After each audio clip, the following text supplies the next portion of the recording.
Next one, walk as much as possible. Prefer to take the stairs. Believe exercise should come in the course of one's natural movement during the day, and frown on the American practice of, quote, working out and sweating at the gym.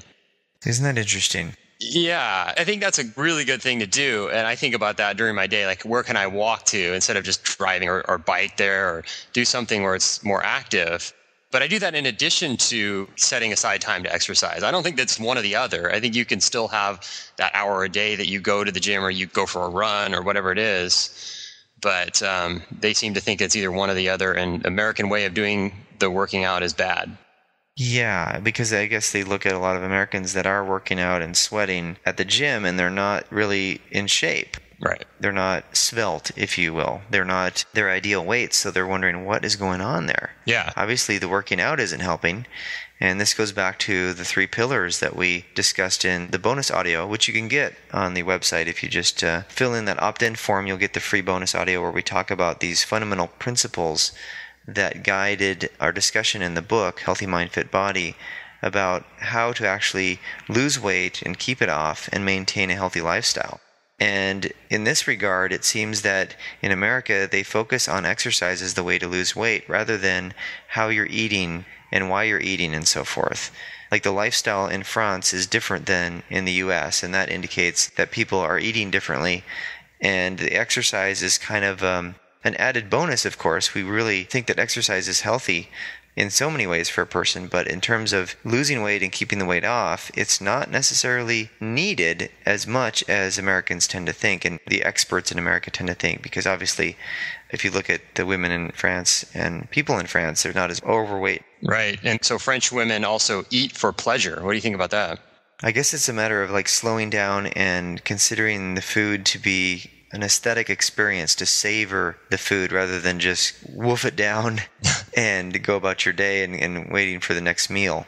So if you slow things down a bit and you start savoring what you're eating, you're going to try to find things that are actually better tasting, more nutritious, less processed, more natural, I guess. Nutrient dense. Yeah, green foods, vegetables, fruits, and they have lots of sauces. They like to saute lots of things in France too. So right.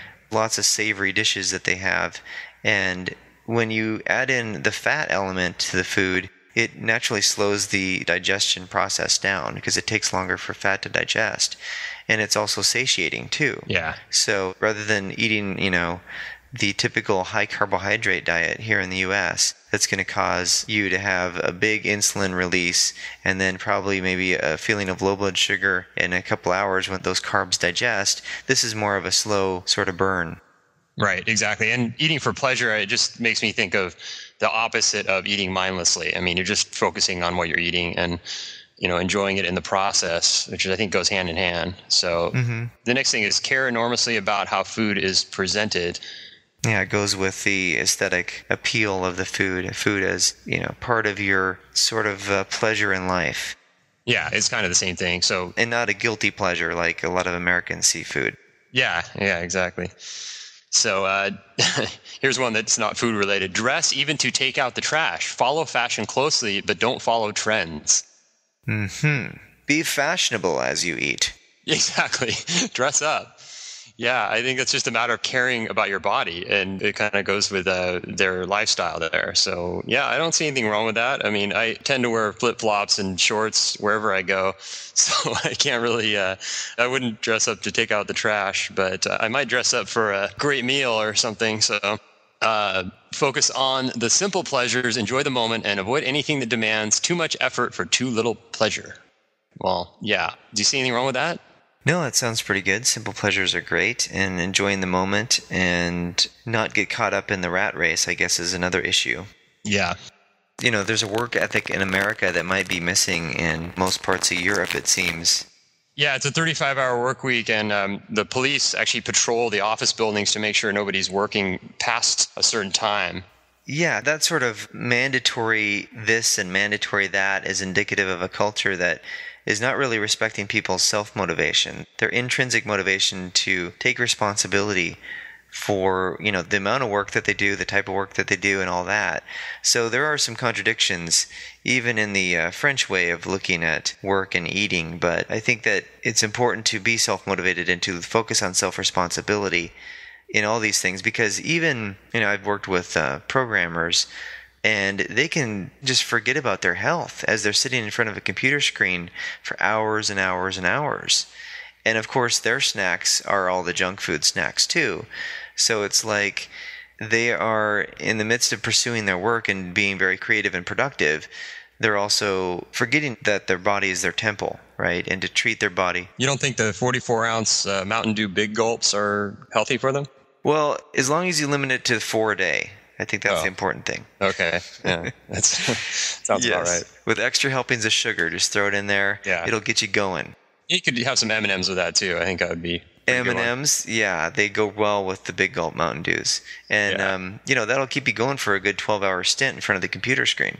That's right. Yeah, it's perfect. And pretty soon you'll need a big Barcalounger, and they'll just wheel you around, like in that movie. What was that movie that had the robot, Eve? Oh, yeah. No, I didn't see it. Where all the humans were just so lazy and morbidly obese that they were in these lounge chairs. They couldn't move around on their own. They had to be shuttled around in these chairs. It was really a grotesque way of looking at the future for humanity. Yeah, first thing I thought of was how do they go to the bathroom, and that's not a good visual. Catheters, man. Catheters. That's where it's at, huh? Yeah. Nice. So the next thing is French women believe love is slimming. Ah, oui, monsieur. The language of love. Yeah, I don't know if that can be quantified, but I tend to agree. Mm-hmm. Absolutely. I think that's an important component. Yeah. So the last thing is never go on formal diets. Well, yeah, that's one thing we talked about in our book and in the 3 pillars that we discussed on the bonus audio for signing up for the newsletter.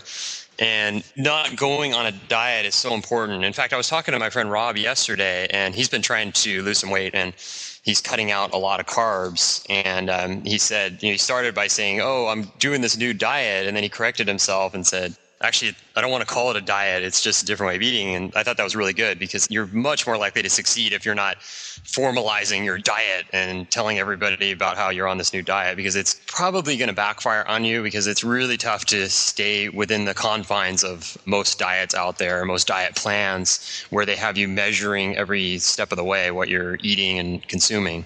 Mm-hmm. It's almost as if a diet, the quote diet you should have issued for that a little buggy whip that you smack yourself with. I mean, yeah, it's kind of a self-sacrificial ritual, it seems, that people engage in with the diets. And of course, all the experts and the gurus malign the quote fad diets. Like any sort of change in lifestyle, how you eat food differently and the types of food that you change, they consider that just a fad. And what you should do is just focus on cutting your calories and eating what the mainstream tells you to eat, right?